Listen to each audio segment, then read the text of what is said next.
कहते हैं? इसकी खोज रॉबर्ट हिल ने किया था। यह पूरी तरीके से सूर्य के प्रकाश पर निर्भर करता है, ठीक है। यह क्लोरोप्लास्ट के ग्रेना में होता है। अब देखो इसमें होगा क्या, इसमें सबसे पहले प्रकाश, क्लोरोफिल क्या करता है, सूरज की रोशनी को अवशोषित करेगा और उत्तेजित हो जाता है।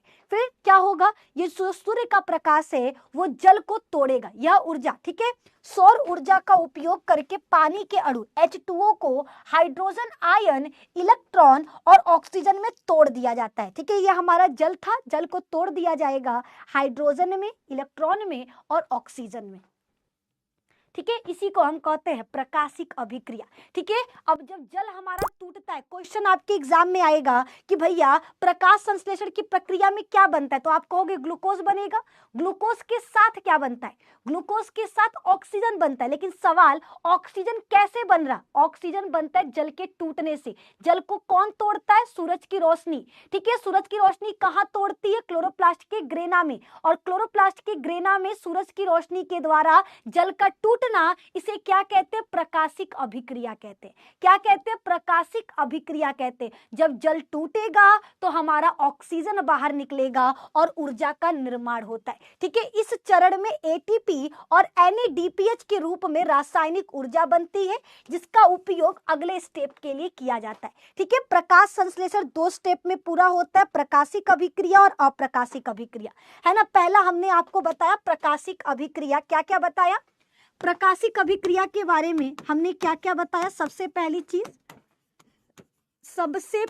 चीज याद रखना, ठीक है। सबसे पहली चीज, इसे हील अभिक्रिया भी कहते हैं, इसे हील अभिक्रिया भी कहते हैं, ठीक है। दूसरा, इसकी खोज रॉबर्ट हिल ने किया।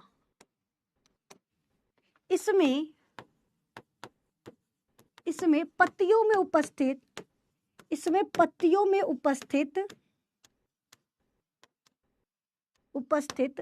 क्लोरोफिल, इसमें पत्तियों में उपस्थित क्लोरोफिल सबसे पहले, इसमें पत्तियों में उपस्थित क्लोरोफिल सबसे पहले सूर्य के प्रकाश को अवशोषित करती है, सूर्य के प्रकाश को अवशोषित कर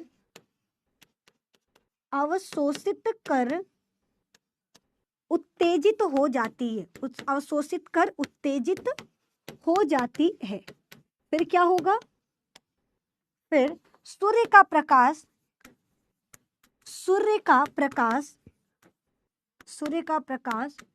क्लोरोप्लास्ट के ग्रेना में, सूर्य का प्रकाश क्लोरोप्लास्ट के ग्रेना में जल का अपघटन कर देता है, जल का अपघटन कर हाइड्रोजन आयन, इलेक्ट्रॉन तथा ऑक्सीजन का निर्माण करता है, ऑक्सीजन का निर्माण करता है, ऑक्सीजन का निर्माण करता है। एक याद रखना, नेक्स्ट स्टेप, इसमें और क्या लिख सकते हैं, जल के अपघटन से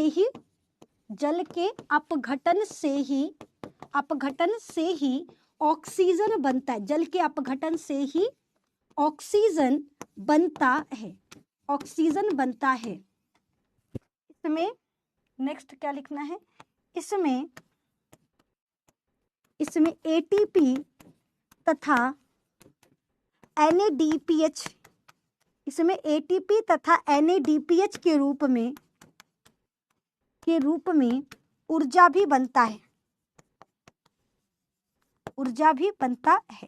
ठीक है, जिसका इस्तेमाल अगले चरण के लिए किया जाता है, ठीक है, जिसका इस्तेमाल अगले चरण के लिए किया जाता है, ठीक है। तो ये हमारा क्या है, प्रकाशिक अभिक्रिया, ठीक है। इतना पॉइंट आपको याद रखना है। अगर आपके एग्जाम में आएगा प्रकाशिक अभिक्रिया तो ये पॉइंट आपको याद रखना। इसकी खोज, इसे हिल अभिक्रिया भी कहते हैं क्योंकि इसकी खोज रॉबर्ट हिल ने किया था। इसमें क्या होता है, तो इसमें सबसे पहले पत्तियों के अंदर जो क्लोरोफिल है वो सूरज की रोशनी को अवशोषित करता है।